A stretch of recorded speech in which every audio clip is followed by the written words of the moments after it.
In this video, I'm going to show you how to use your unused rear window defrost switch to turn on backup lights for things like winching. So let's get started. Man, this phone really brings in the light. Let me turn on the defrost. Defrost? Yeah,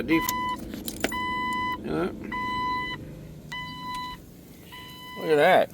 The defrost switch turns on the backup lights. That's cool. How do you do that, Scott? Hang on, I'll show you. So the rest of the story.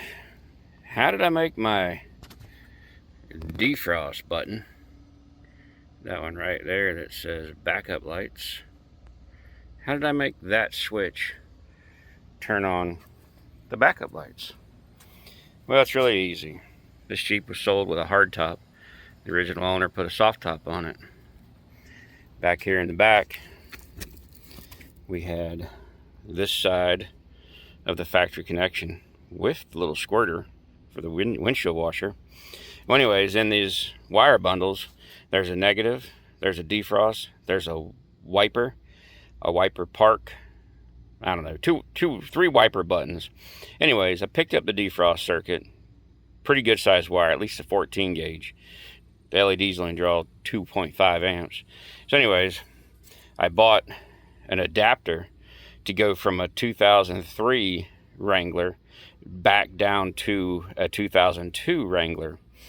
And then underneath the sheath, you might be able to see it, I spliced in some inline heat shrink splices, and then down here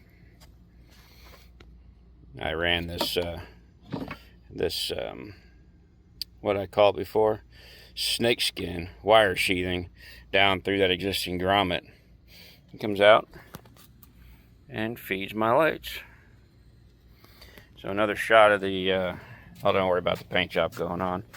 Oh my God, I gotta cross this. Let me be careful.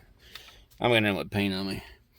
So anyways, the factory defrost on the left, wiper on the right, or the middle, were available power circuits that I could use. So I did. So that's all I did, boys and girls. I just made that available 12 volts available to me.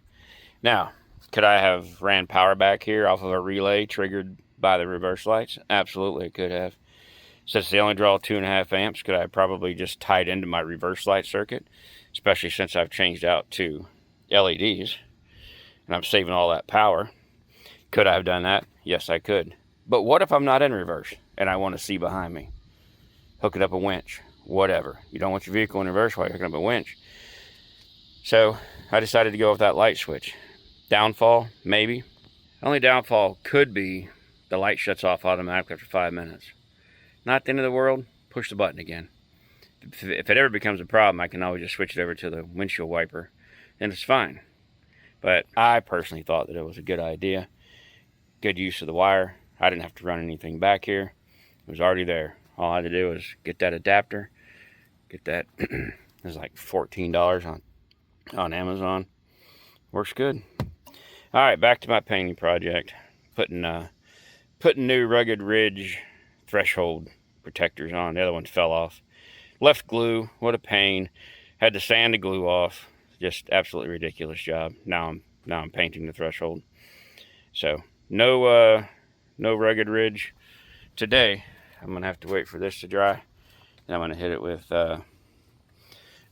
this Rust-Oleum metallic, and it's probably not gonna be close, but it'll be covered underneath that threshold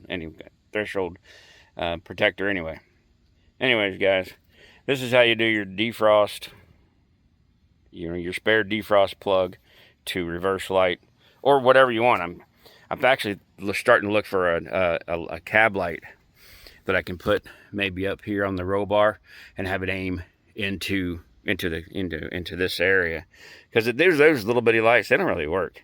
If I can get a brighter light here and have it triggered off that'd be good too. Maybe switch them around, make the defrost the interior, and hey, when you're an electrician, you have more options. Have a good one, y'all. 73. Bye.